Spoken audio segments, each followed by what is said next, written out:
నివసింపచేసినందునా ఇదిగో నసుదుల సింహాసనం నీలో నివసింపచేసినందునా ఇదిగో నసుదుల సింహాసనం కృపామయుడా ఈ అపాయమునా గుడారము సమీపించనీయగా నా మార్గములన్నిటిలో నీవే ఆశ్రయమైనందునా నా మార్గములన్నిటిలో నీవే ఆశ్రయమైనందునా కృపామయుడా నీలో నా కృపామయుడా నీలో నా నివసింపచేసినందునా ఇదిగో నసుదుల సింహాసనం నీలో నివసింపచేసినందునా ఇదిగో నసుదుల సింహాసనం కృపామయుడా చీకటి నుండి వెలుగులోనికి నన్ను పిలిచిన తేజోమయా చీకటి నుండి వెలుగులోనికి నన్ను పిలిచిన తేజోమయా రాజవంశములో యాజకత్వము చేసేతను రాజవంశములో యాజకత్వము చేసేతను కృపామయుడా నీలో నా కృపామయుడా నీలో నా నివసింపచేసినందునా ఇదిగో నసుదుల సింహాసనం నీలో నివసింపచేసినందునా ఇదిగో నసుదుల సింహాసనం కృపామయుడా నీల నిలిచి ఆత్మ ఫలమును ఫలించుట కొరకే నీల నిలిచి ఆత్మ ఫలమును ఫలించుట కొరకే నాపై నిండుగా ఆత్మవర్షము కుమ్మరించు నాపై నిండుగా ఆత్మవర్షము కుమ్మరించు కృపామయుడా నీలో నా కృపామయుడా నీలో నా నివసింపచేసినందునా ఇదిగో నసుదుల సింహాసనం నీలో నివసింపచేసినందునా ఇదిగో నసుదుల సింహాసనం కృపామయుడా ఏ యోగ్యతలేని నాకు జీవ కిరీటమిచ్చుటకు ఏ యోగ్యతలేని నాకు జీవ కిరీటమిచ్చుటకు నీ కృప నన్ను వీడగా శాశ్వత కృపగా మారెను నీ కృప నన్ను వీడగా శాశ్వత కృపగా మారెను కృపామయుడా నీలో నా కృపామయుడా నీలో నా నివసింపచేసినందునా ఇదిగో నసుదుల సింహాసనం నీలో నివసింపచేసినందునా ఇదిగో నసుదుల సింహాసనం కృపామయుడా స్తోత్రం పరిశుద్ధుడా స్తోత్రం మరొకరిపోయి అందరికి ప్రేస్లో ఉంటే వాక్యం వెళ్ళదు ఈరోజు నిబంధన హృదయం గురించి కొన్ని వాక్యాలు మన ధ్యానించబోతాం. మన జీవితంలో చాలా సరి నా ప్రార్థన ఏంటిదంటే నిబంధన హృదయం కలిగిన వ్యక్తితో దేవా మా జీవితంలో మాతో కలపండి చెప్పి నేను ప్రార్థన చేసిన రాలుగా అన్నాను. అయితే నా జీవితంలో అలాగ అనుభవం ద్వారా ముందుకు వెళ్ళిన రాలుగా ఉన్నాను. నా జీవితంలో రోజు ప్రార్థన అయితే నిబంధన హృదయం కలిగిన వారు మాతో కలిసి ఉండాల. ఎందుకంటే నిబంధన హృదయాలు ఉన్నవారి జీవితంలో దేవుడు గొప్ప కార్యాలు చేశారు. ఎంత అలా వాళ్ళ హృదయముగా దేవుడు మార్చుతారు. ఎంత నిబంధన హృదయము దేవునితో సంబంధం కలిగింది. అందుకోసం మన ప్రార్థన ఏంటిది అండాలంటే నిబంధన హృదయం కలగాల దేవా, నాకు నా జీవితంలో అన్ని దేవునితో నిబంధన ఉండాలా, మనుషులతో నిబంధన కలిగిన హృదయం మనకు ఉండాలి. అప్పుడు మన ఆశీర్వాదము భూమిలో నిలబడగలుగుతాం. కొన్ని విషయాలు చెప్పి నేను ముందుకు వెళ్తాను. నిబంధనలోనికి మనుషులు ఏ కార్యాలు చేయలేదు. ఒక నిబంధనలో మనం ఉన్నామంటే వారుగా స్వయముగా ఏం చేయలేదు. ఎందుకంటే వేరొక మనిషితో వేరొక మనుషులతో ఒక నిబంధన బంధం ఉంది కాబట్టి వారితో సహకరించి వారితో అనుమానాలు అడిగి అనుమానాలు అన్ని జవాబు వచ్చిన తర్వాత ఒకటి ఇద్దరు కలిసి వారు ఏది ఒక మాట దృఢపరుచుతారో ఆ మాటే ముందుకు వెళతారు. అందుకోసం అలాగ ఒక హృదయం దేవుడు మనకు ఇచ్చినాక మన నిబంధనలోనికి మనుషుడు ఏ కార్యాలను చేయరు. నిబంధన ఉండితే మట్టుమే అన్ని కార్యాలు చేయడానికి ముందుకు వస్తారు. అలా ఉంది లోకంలో. దేవుని వాక్యము ప్రకారము ఆయన తన సృష్టిని నడిపించుటకు శక్తి గలవాడుగా ఉన్నాడు గనుక దేవునికి మనుషులకు మధ్య జరిగిన నిబంధనలు ఆయన అందుండి కలిగినది. ఆయనతో సమానులుగా మనుషులు దేవునితో నిబంధన చేయజాలదు. దేవునితో మనం నిబంధన కలిగి దేవునితో సాటి దేవుడు మనకు నిబంధన కలిగించినట్టు మనుషులు నిబంధన పెట్టుకొని ముందుకు సాగలేదు. అలాగా దేవుడు పెట్టిన నిబంధనలో మనం ముందుకు సాగిన వారుగా ఉన్నాము. వారు ఆ నిబంధనతో ఏది కలపాలని మనం తీసివేయాలనో మనం మార్పు చేయటకు కానీ సమర్థులు మనం కాదు. దేవుడు పెట్టిన ఏ నిబంధనలు మనం తీసివేయలేదు. ఏ కార్యాలు సరే మన నుండి ఒక మార్పు రాదు. దేవుడు పెట్టిన నిబంధన ఆయన కృప చేత ఆయన దయ చేత అనుగ్రహించిన ఈ నిబంధనలను అంగీకరించవచ్చు, లేదంటే అంగీకరించకుండా ఉండవచ్చు. మన దేవుడు పెట్టిన నిబంధనలు మనకు స్వయమా రిసీవ్ చేయొచ్చు, లేదంటే రిసీవ్ చేయకుండా ఉండొచ్చు. మన జీవితంలో ఎంత దేవుడు పెట్టిన నిబంధనలు మనం ఉండితే ఖచ్చితంగా దేవుడు మనల్ని ఆశీర్వాదంగా నిలబెడతారు. తన ప్రజలలాగా మనల్ని నడిపిస్తారు. ఎంత మొదటి సామువేలు గ్రంథం చూస్తే 18:3 నుండి 5 వరకు అక్కడ చెప్పబడుతుంది. అలాగా 23:14 నుండి 18 కూడా కొన్ని విషయాలు అక్కడ చెప్పబడుతుంది.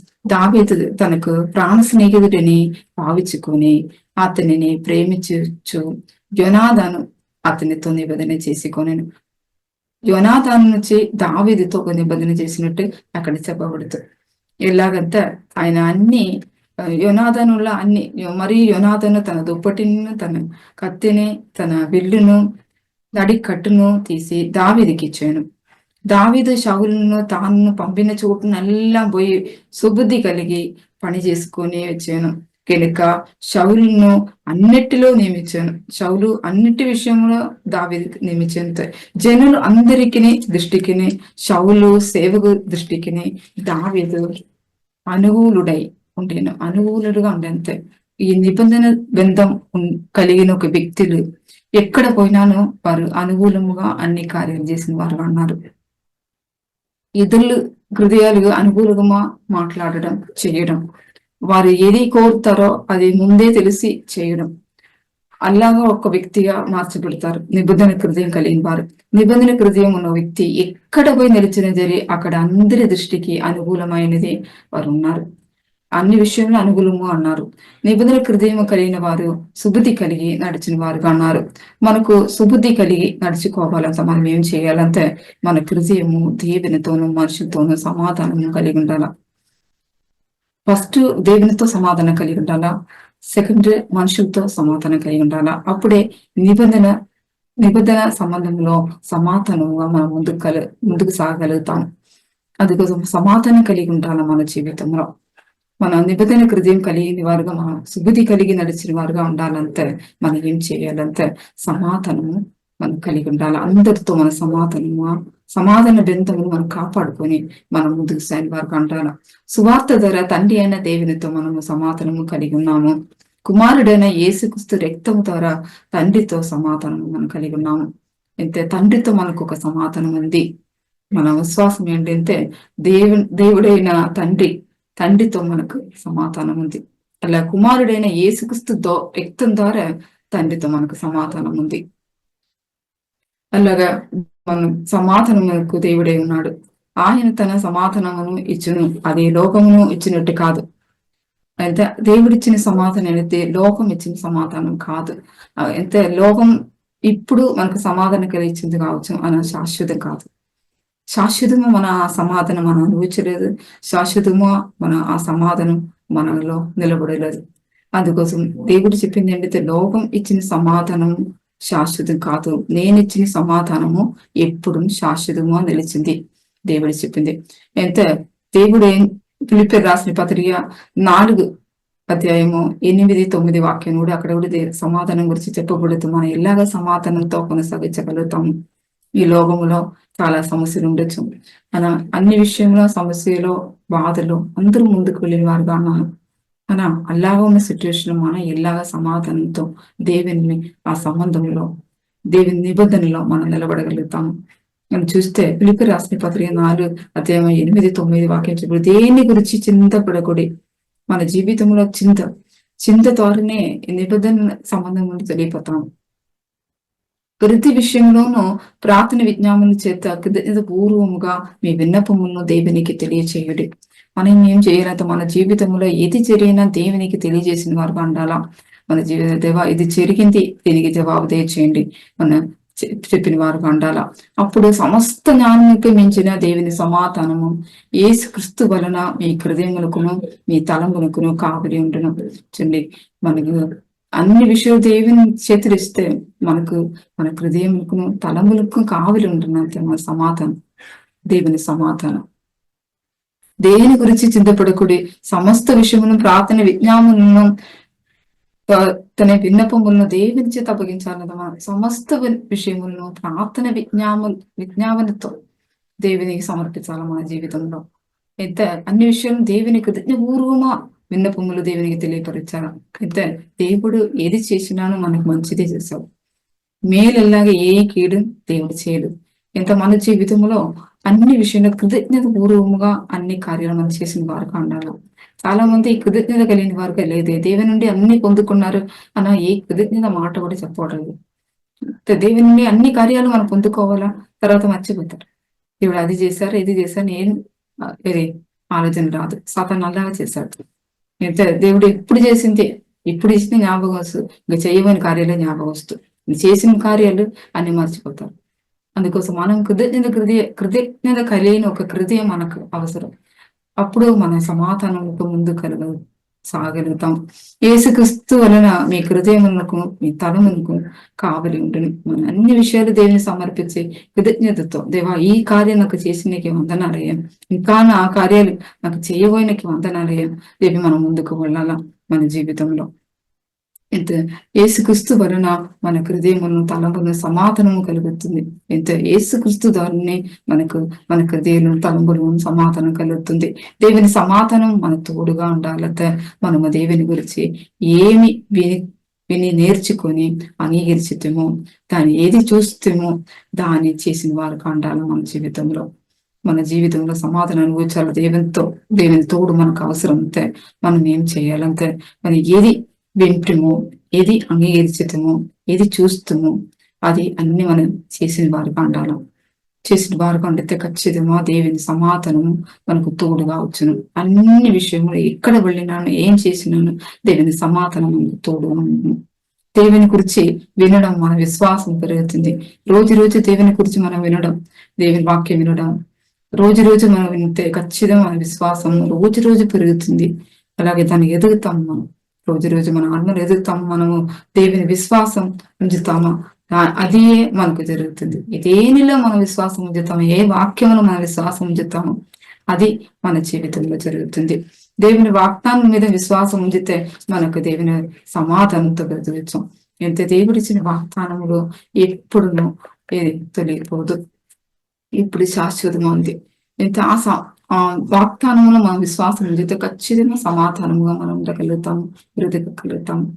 అలాగే అది ఎలాగంటే దేవుడు మన కోసం చేశాడు. మనం చాలాసారి మనమే ప్రయత్నిస్తాము. దేవుని వాగ్దానం ఇచ్చారు, దానికోసం అన్ని ప్రయత్నం చేస్తాం.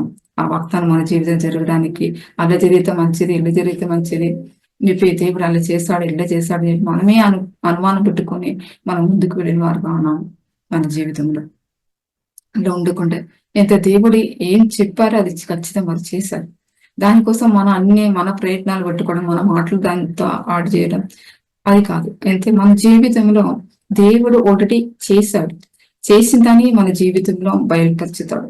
అయితే దేవుడు మన కోసం చేసిన దాని మన ప్రయత్నం ఏం కలపొద్దు. ఒక్కడు మన అప్పు తీర్చడం మనం చూస్తే, మనకు ఒక అప్పు ఉంది, అప్పు మనం తీర్చడం ఒక బ్యాంకులో ఇచ్చి వేరొక వ్యక్తి వచ్చి ఆ డబ్బు చెల్లించి వెళ్తారు.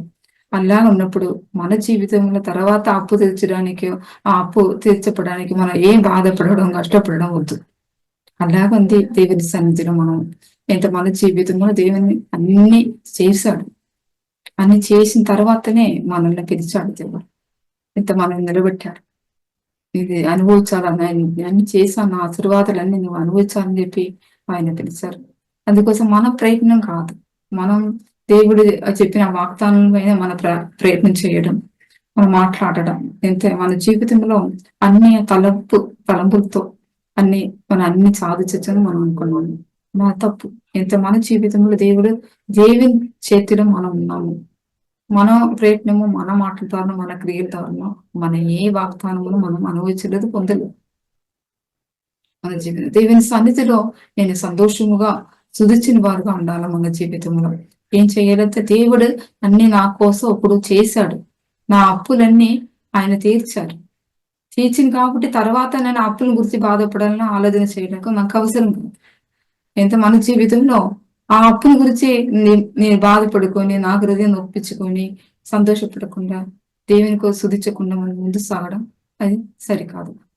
మన జీవితంలో ఏం జరగాలంటే దేవుడు నా కోసం చేశాడు, ఇంకా చేయబోతాడు అని మనం విశ్వాసం ఉంచిన వారు కంటారు.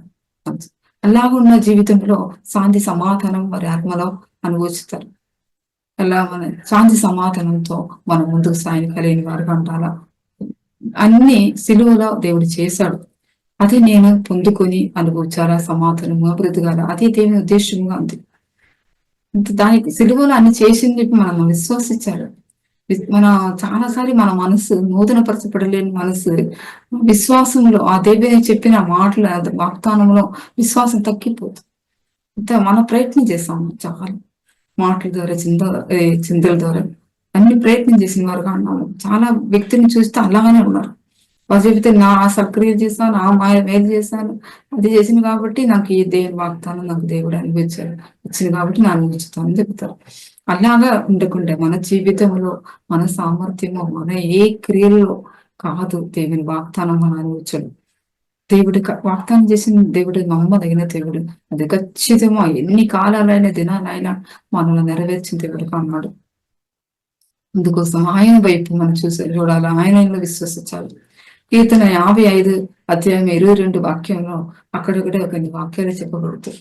నీ భారమును ఎగువ మీద మోపము, ఆయనే నిన్ను ఆదుకొనును, నీతిమంతులను ఆయన ఎన్నుడును కదలినీయుడు. చూడండి, మనకి ఏదాది భారం వచ్చినని కూడా ఏం చేయాలంటే ఎక్కువ పైన మోపాలి. అప్పుడు ఆయన మనల్ని ఆదుకున్న వాడు అన్నాడు. మన జీవితంలో దేవా ఒక భారం నా జీవితంలో వచ్చింది, దానికి ఇది జవాబు నాకు తెచ్చేటిని ఆయన మీద పెట్టాలి దేవా. తర్వాత మనం ఆ బాధ తీసుకొని మన భారమా నడుచుకోవడం తప్పు. మన జీవితంలో అన్ని భారాలు కూడా దేవుడే మోసుకున్నాను చెప్పి ఆయనే చెప్తారు. అందుకోసం ఆయన పైన మోపిన వారుగా ఉండాలి మన జీవితంలో. సామెతలు 16:3 చెప్పబడితే నీ పనులు భారములు ఎగువ మీద ఉంచుము, అప్పుడు నీ ఉద్దేశాలు సఫలమాగును. చూడండి, మన పనుల భారాలు కూడా మనం చాలా పనులు కలిగి ఉన్నాము. ఈ లోకంలో చూస్తే చాలా మందికి చాలా పనులు ఉంది, బాధ్యతలు ఉంది, బాధ్యతలన్నీ చేసిన వారుగా ఉన్నారు. అందుకోసం ఆ పనులు భారాలు కూడా ఎక్కువగా మీద మోపాలి. మోపితే మన ఉద్దేశాలు మన దేని కోసం మన భారంతో పనులు చేస్తామో ఆ పనిలో దేవుడు సఫలం చేసిన దేవుడు కాన్నాడు. అయితే మనం ప్రయత్నించవద్దు, మనం కష్టపడవద్దు, దేవుడే అన్ని కార్యాలు చేస్తాడు అని చెప్పి మన నమ్మకం ఉంచాలి.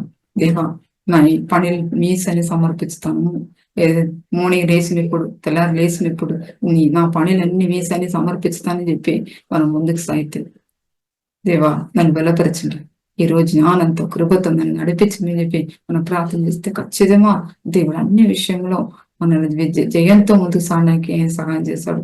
మన ఉద్దేశాలు కూడా సఫలం చేసిన దేవుడు కాన్నాడు. దేనికోసం మన పని ఆరంభ చేస్తామో ఆ పని తుద ముట్టించుటకు దేవుడు సహాయం చేశాడు. అలాగే మత్తాయి 6 అధ్యాయమును 31 వాక్యము నుండి 34 వాక్యము చదివితే అక్కడ కొన్ని విషయాలు చెప్పబడుతుంది. ఏమి తిందమో, ఏమి త్రాగదమో, ఏమి ధరించుకుందామో అని చింతపడకుడి. చాలా మంది ఇలా ఉన్నారు, దేవుని సన్నిధిలో ఉన్నారు. అలా దేవుని సన్నిధిలో ఉన్నప్పుడు రేపు ఏం కావాలి నాకు దయచేయండి రేపు బాధపడిన వారుగా ఉన్నారు. ఇక్కడ దీని వాక్య సెలవిస్తుంది, ఏమి తిందామో, ఏమి త్రాగుదామో, ఏమి ధరించుకుందామో అని చింతపడకుడి. అన్ని జనులు వాటి అన్నిటి విషయమై విచారిస్తారు. ఇవన్నీ మీకు కావాలని మీ పరలోకపు తండ్రికి తెలియను. కాబట్టి మీరు ఆయన రాజ్యం అనేది మొదట వెదుగుడి, అప్పుడు అన్నీ అనుగ్రహింపబడును. రేపటిని గురించి చింతపడకుడి, రేపటి దినము దాని సంగతులను గురించి చింతించును. ఏ నాటికి ఆ నాటికి చాలును. ఏం చెప్తారంత దేవుడు? చూడండి, రోజు రోజు అయితే అవసరమో నేను ఇస్తాను, మీరు చింతపడకుడి, రేపటిని గురించి చింతపడకుడి, రేపటి దినాలను గురించి చింతపడకుడి, దాని సంగతులను గురించి మీరు చింతించకండి. ఇక్కడ వాక్య సెలవిస్తుంది. అలాగే చింతించిన వారు ఎవరంతా అన్ని జనులంతా దేవుడు లేని వారు అలా ఆరాధన చేస్తారు. దేవుడు ఉన్నవారు ఆలోచన చేయరు. ఇంత తండ్రి ఉన్నారు నాకు, నా అవసరమైన కార్యం చేయడానికి ఒక తండ్రి నాకు ఉన్నాడు. విశ్వాసముగా మన ముందు సాయం వారుగా ఉండాల. మనము దేని గురించి చింతపడకూడి అన్ని విషయం దేవుని కార్యాలు చేసిన దేవుడుగా ఉన్నాడు మన జీవితంలో. అలాగా కొలొస్సీ రాసిన పత్రిక 3 అధ్యాయము 15, 16 వాక్యం చెప్పబడుతూ, క్రీస్తు అనుగ్రహించే సమాధానము మీ హృదయములలో ఏలుచుండనీయుడి. చూడండి, ఆ సమాధానం మనం ఏలుబడి చేయడానికి మనల్ని సమర్పించాలంట ఇక్కడ వాక్యం సెలవిస్తుంది. మన హృదయములను ఏలుబడి చేయాలంట మనం మనల్ని సమర్పించాలమ్మా. సమాధానము ఏలుబడి చేయడానికి మిమ్మల్ని ఒక శరీరముగా పిలువబడితే మరియు కృతజ్ఞతలై ఉండి, మన కృతజ్ఞతలుగా ఉండితే దేవుడు ఆ సమాధానం ద్వారా మనల్ని ఏలుబడి చేశారంట. మన హృదయ శాంతము, దేవా మీరు చేసిన అన్ని కార్యాల కోసం వందనాలయ్యా ఒక మాట ద్వారా కృతజ్ఞతతో మన శుద్ధిచిన వారుగా ఉండితే దేవుడు ఆ సమాధానంతో మనల్ని ఏలుబడి చేశారు మన జీవితంతో. అలాగే దేవుని సమాధానము ఏలుబడి చేసిన ఒక వ్యక్తి కృతజ్ఞరాలుగా ఉండను. వారి జీవితం కృతజ్ఞతగా అన్ని విషయంలో థ్యాంక్ యూ అని చెబుతారంత ఆయన జీవితంలో. అందుకోసం దేవుడు ఏలుబడి చేసిన ఒక వ్యక్తి జీవితంలో వారు కృతజ్ఞత కలిగి వారి ముందు సాయం వారుగా ఉన్నారు. అన్నిటిలో దేవునికి, మనుషుల పట్ల అలా దేవుని కృతజ్ఞత కలిగి ప్రవర్తించిన వారుగా ఉన్నారు వారి జీవితంలో. అలాగా మనం కూడా ముందు సాయం వారుగా ఉండాలా, దేవునితో నిబంధన హృదయం కలిగి ఉండాలా. అప్పుడు సమాధానమును మన హృదయంలో ఏలుబడి చేస్తుంది. క్రీస్తు తనకు తానే నిబంధన అయి ఉన్నాడు. అయితే క్రీస్తు తనకు తానే ఒక నిబంధన పెట్టుకొని ఉన్నారు. అలాగా ఏసీయ గ్రంథమును 54:10 అధ్యాయంలో కూడా ఒక మాట చెప్పబడుతూ, పర్వతమును తొలగిపోయినను, మెట్టలు తత్తరిల్లును, నా కృప నిన్ను విడిచిపోదు, సమాధాన విషయమై నా నిబంధన తొలగిపోదు అని నీ అందు జాలిపడు యెహోవా సెలవిచ్చుచున్నాడు. చూడండి, ఇక్కడ దేవుడు మాట చెంది, పర్వతములు తొలగిపోయినను, మెట్టలు తత్తరిల్లును, నా కృప నిన్ను విడిచిపోదు, సమాధాన విషయమైన నిబంధన తొలగిపోదు. సమాధానం దేవుడిచ్చిన సమాధానం తొలగిపోతుంది. ఏ సమస్య వచ్చినా, ఏ ఇబ్బంది వచ్చినా ఆ సమాధానం తొలగిపోతుంది. నిబంధన హృదయం కలిగిన ఒక వ్యక్తి జీవితం చూస్తే అలా ఉంది. సమాధానం తొలగిపోకుండా వారు ఏ కార్యాలు సమాధానంతో చేసిన వాళ్ళు అని మనం చాలా వ్యక్తులు చూస్తే ఏదైనా సమస్యలు వచ్చితే వారు బాధపడతారు, టెన్షన్. మరి ఏం చేయాలి, ఎలా మాట్లాడాలి అన్ని తెలుసుకుంటున్నారు. మన నిబంధన హృదయం కలిగిన ఒక వ్యక్తి, దేవునితో ఒక నిబంధన కలిగిన ఒక వ్యక్తి ఖచ్చితంగా ఆ సమాధానంతో ఆయన అన్ని కార్యాలు చేశారు. ఆ వ్యక్తి జీవితం కూడా సమాధానం కలిగింది అంతే. ఆ వ్యక్తి దగ్గర వచ్చిన వారు కూడా సమాధానం అభిషేకం పొందుకొని వెళుతారు. అందుకోసం మన నిబంధన హృదయం కలిగిన వారు మనం ఆలోచన చేసుకొని మనం ముందుకు వెళ్ళాలా. నా కృప నిన్ను విడిచిపోదు, సమాధానము నిబంధన తొలగిపోదు. ఎప్పుడు మనతో జాలిపడిన ఆ దేవుని మాట చెబుతారు. జాలిపడిన ఆ దేవుడు మనకున్నారు. జాలితో చూసిన ఒక దేవుడు మనకున్నారు. దేవుని కృప సమాధానములను మన జీవితంలో అనుభవించిన వారుగా ఉండదము. మన జీవితంలో ఇంత దేవుడు ఉన్నారు, దేవుని కృప నాకుంది చెప్పి సమాధానంతో మన జీవితంలో అన్ని అనుభవించిన వారుగా ఉన్నాము. అలాగా ఎహెజ్కేలు 36 26 నుండి 29, ఎహెజ్కేలు 36 అధ్యాయము 26 నుండి 29 వరకు చదివితే అక్కడ కూడా దేవుడు చెప్పిన ఒక వాగ్దానం, నూతన హృదయమును మీకు ఇచ్చుతాను, నూతన స్వభావమును మీకు కలిగజేసేతాను, రాతి గుండెను మీల నుండి తీసివేసి మాంస గుండెను కలిగజేసేతాను. చాలా మంది చూస్తే దేవునితో ప్రార్థన చేసినా కూడా వారి కృతి కఠినంగా ఏం చెప్పినా కఠినంగా మాట్లాడు. అలా ఉన్నవారు చాలా మంది చూస్తాం. అలా ఇక్కడ దేవుడు చెప్పింది ఏంటి, దేవుని దగ్గర వచ్చితే ఖచ్చితంగా దేవుడు రాతి గుండెని తీసివేసి మాంస గుండెముగా మార్చిన దేవుడు. నా ఆత్మ మీలో ఉంచి నా కట్టలను అనుసరించే వారిగాను నా విధులను కైకోని వారుగాను మిమ్మల్ని చేసేతారు. చూడండి, దేవుడు ఇచ్చిన కట్టడలను అనుసరించాలంతా కూడా దేవుని కృప మనకు అవసరం. ఆయన విధులను కైకొని ఆయనతో మనం నడిచాలంతా కూడా ఆయన కృప అవసరం. ఆయన కృపలో మనం ఆదుకొని మనం ముందుకు సాగిన వారు కావడం. దేవుడు ఎన్నో వాగ్దానం మనకి ఇచ్చిన వారు. నేను మీ పితరులకు ఇచ్చిన దేశంలో మీరు నివసించదురు, మీరు నా జనులై ఉందరు, నేను మీ దేవుడినై ఉందను, మీ సకలమైన అపవిత్రులను పోగొట్టి నేను మిమ్మల్ని రక్షించును, మీరు కరువు రానియక దానిమునకు ఆజ్ఞ ఇచ్చి అభివృద్ధి పరుచుతాను. చూడండి, దేవుడు మనల్ని ఆశీర్వాదంగా నడిపిస్తారు. దేవుడుగా అన్న జనాల భాగ్యవంతుని చెప్పి వాక్య సెలవిస్తుంది. అంతే, మన సకలమైన అభివృద్ధులను పోగొట్టి ఆయన మన రక్షించిన దేవుడుగా ఉన్నాం. అలాగా కరువు రానియకుండా ధాన్యంతో అభివృద్ధి పరిచిన దేవుడుగా ఉన్నాం. మనకి ఏం కొదువు లేకుండా మనం ముందుకు సాగడానికి సహాయం చేశాను వాగ్దానం ఇచ్చాము. మనము దేవునితో నిబంధన హృదయం కలిగి ఉండితే మన జీవితాలు ఆశీర్వాదంగా మార్చకూడదు. ఎలాగ ఉండాలంటే మనం భార్య భర్తతో నిబంధన హృదయం కలిగి ఉండి అలాగా మనం దేవునితో కలిగి ఉండాల.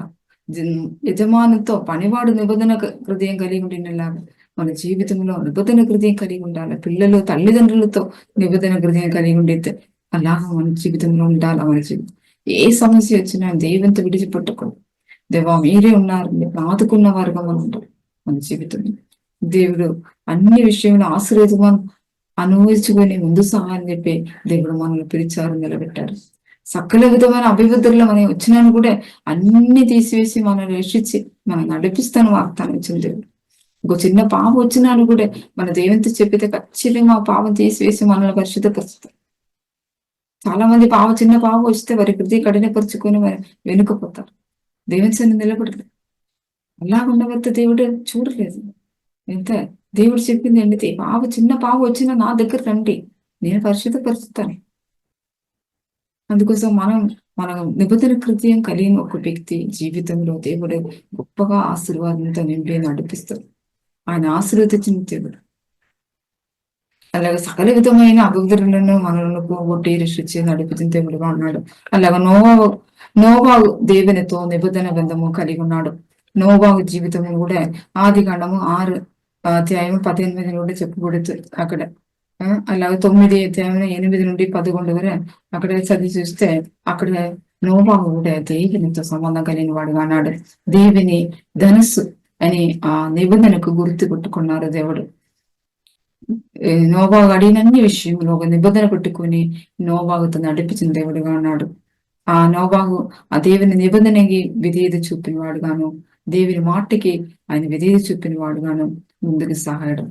అలా దావీదు జీవితం చూస్తే దావీదుతో ఒక నిబంధన దేవుడు పెట్టుకొని ముందుకు వెళ్ళారు. దావీదుతో నీ సంతానమును నిత్యమును సింహాసనం మీదే కూర్చుండెను ఆ మాట ఇచ్చారు దావీదుకు. ఇలా కీర్తన 8:9 మూడు 3-4 వాక్యం చూస్తే, నేను ఏర్పరచుకున్న వానితో నిబంధన చేసి ఉన్నాను, నిత్యము నీ సంతానమును స్థిరపరచదను, తలమురకు నీ సింహాసనమును స్థాపించదనని చెప్పి ఆ సేవకుడైన దావీదుతో ప్రమాణము చేసి ఉన్నాను. చూడండి, దేవుడు వాగ్దానం ఇచ్చినట్టు ఆయనకు ఒక వాగ్దానం ఇచ్చారు.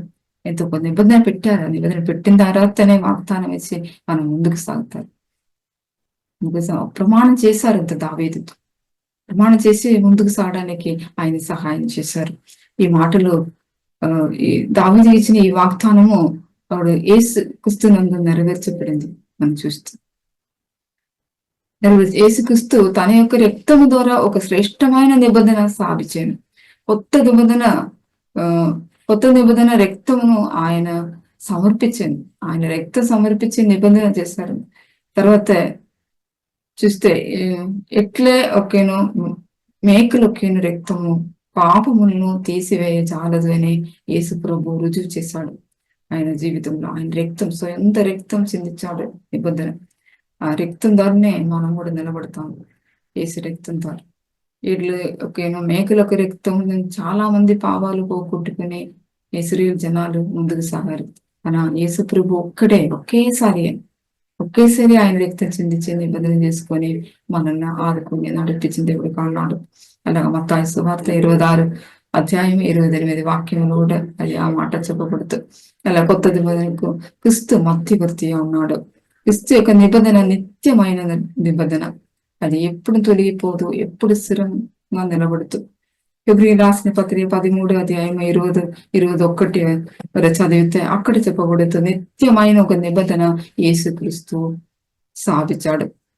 గొర్రెల గొప్ప కాపరి అయిన యేసు మన ప్రభువును నిత్యమైన నిబంధన సంపదలాగు రక్తమును బట్టి మృతుల్లో నుండి లేపిన సమాధానకర్తయాగు దేవుడు యేసుక్రీస్తు ద్వారా తన దృష్టికి అనుకూలమైన దానిని మనలో జరిగించచ్చు ప్రతి మంచి విషయంలోనూ తన చిత్త ప్రకారము చేయుటకు మిమ్మల్ని సిద్ధపరచును గాక.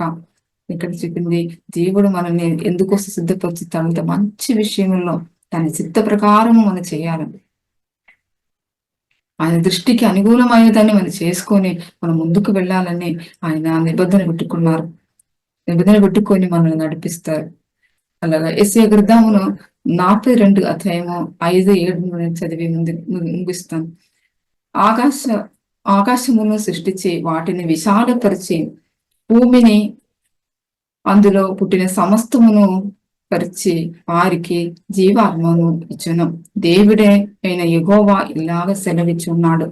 ఇక్కడ కూడా ఒక నిబంధన యెహోవా అయిన దేవుడు పెట్టుకున్నారు. ఎలాగంటే గుడ్డి వారి కన్నులను తెరచుటకును, బాధపడిన వారిని చెరలో నుండి వెలుపలికి తెచ్చుటకును, చీకటిలో నివసించే వారిని బెంది గృహముల నుండి వెలుపులోనికి తెచ్చుటకును యెహోవాగు నేనే నీతి విషయంలో నిన్ను పిలిచి నీ చేయి పట్టుకొని ఉన్నాను. నిన్ను కాపాడి ప్రజల కొరకు నిబంధనగాను అన్ని జనులకు వెలుగుగాను నిన్ను నియమించి ఉన్నాను.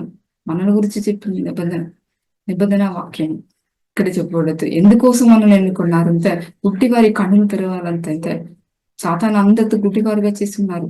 దేవుడు ఎవరు తెలకుండా చాలా మంది గుడ్డి కన్నులుగా ముందుకు సాయివారుగా ఉన్నారు. విగ్రహాలను చేసుకొని చాలా మంది ముందుకు వెళ్ళిన వారుగా ఉన్నారు. అలా వారి మధ్య దేవుడు ఏం చేస్తారంటే వారి కళ్ళు తెరవడానికి మనం ప్రార్థన చేసుకొని వారి కోసం మనం ప్రార్థన చేసుకొని ముందుకు వెళ్ళిన వారుగా అంటారు. మన జీవితంలో వారితో విడిపించిన వారుగా ఉండాలి. బాధపడిన వారిని చెరసాల నుండి వెలుపలికి తెచ్చిన వారుగా మనం ఉండాలని దేవుడు కోరుకున్నాడు. చీకటిలో నివసించిన వారి బెంది గృహం నుండి వెలుపలికి తెచ్చుకొని రావాలని దేవుడిని ఆశపడతారు. అలాగా దేవుడు మనల్ని పెట్టింది దానికోసమే. ఇక్కడ చెప్పింది నిన్ను కాపాడి ప్రజల కొరకు నిబంధనగా చేస్తున్నాడు. ప్రజల కొరకు ఒక నిబంధనగా దేవుడు చేసి ఉన్నారంట. మనం తర్వాత అన్ని జనులకు వెలుగుగాను మనం నిలబెట్టారు.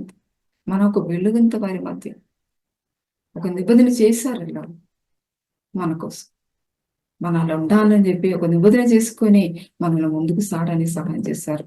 కనుక దేవుని నిబంధన మనతో ఉంది. దేవుని మాట మనం విధేయత చూపి చేసుకుని మనం ముందు సాయం వారుగా ఉండదు. దేవుడు మనల్ని సహాయం చేస్తుంది కాక. అలాగా మనం ప్రార్థన చేస్తాం. దేవా సహాయం ఈసారి సమర్పించి ప్రార్థన చేస్తామయ్యా. వాక్యం ద్వారా మాతో మాట్లాడడానికి వందనాలు. ఏసయ్యా, మీరు మాకు ఇచ్చిన నిబంధన పాటించుకొని మేము ముందు సాగే సహాయం చేయండి అయ్యా. మీ నిబంధనలో మా ముందుకు వెళ్ళడానికి సహాయం చేయండి. రోజు రోజు ఏసయ్యా మీ సమాధానంలో ఏసయ్యా మీ సమాధానం మమ్మల్ని ఏలుబడి చేసినట్టు మమ్మల్ని ఏసయ్యా సమర్పించుకొని ముందు సాగే సహాయం చేయండి అయ్యా. ఏసయ్యా అది ఉండేది అది పాపాలు ఉండి సంపూర్ణం అది వేసి పరిశుద్ధపరిచి ముందు సాగే సహాయం చేయండి అయ్యా. ఏసీ వాక్యం విన్న వారి జీవితంలో కూడా ఏదాదు పాపంలో ఏదాదు ఏసీ నిబంధన బంధంలో ఏదాదు వచ్చిండితే ఏసీ సంపూర్ణ విడుదల వారి తెచ్చేయండి. నిబంధన హృదయంతో ముందు సానికి అందరూ సహాయం చేయండి అయ్యా. పరిశుద్ధుడా సహాయం చేయండి. ప్రార్థన మీ నిబంధనలు ఎప్పుడు ఆలోచన చేసిన వారుగా మేము ముందునట్టు సహాయం చేయండి అయ్యా. దినాలు గొప్ప కార్యాలు చేయండి ప్రార్థిస్తామయ్యా. సంపూర్ణ విడుదల అనువచ్చిన వారుగా ఒక విమోచన అనువచ్చిన వారుగా ముందు సాన్ని సహాయం చేయండి అయ్యా. సాతాను క్రియలన్నీ వేసి నామలు నయమైపోయినాకయ్యా ఆయన గుడ్డితనాన్ని సంపూర్ణ విడుదల వేసి నామలు జరిగినాకని ప్రార్థిస్తామయ్యా. సంపూర్ణ విడుదలను వచ్చినాకని ప్రార్థిస్తాం. ఏసీ మీసని సమర్పిస్తామయ్యా. అందరితో మీసని సమర్పిస్తాం. ఏసీ అన్ని విషయంలో మీరే మహిమ తెచ్చుకోండి ప్రార్థిస్తాం. ఏసు నామలు అడుగుతాం తండ్రి. ఆమెన్. సో ప్రైజ్ అందరికీ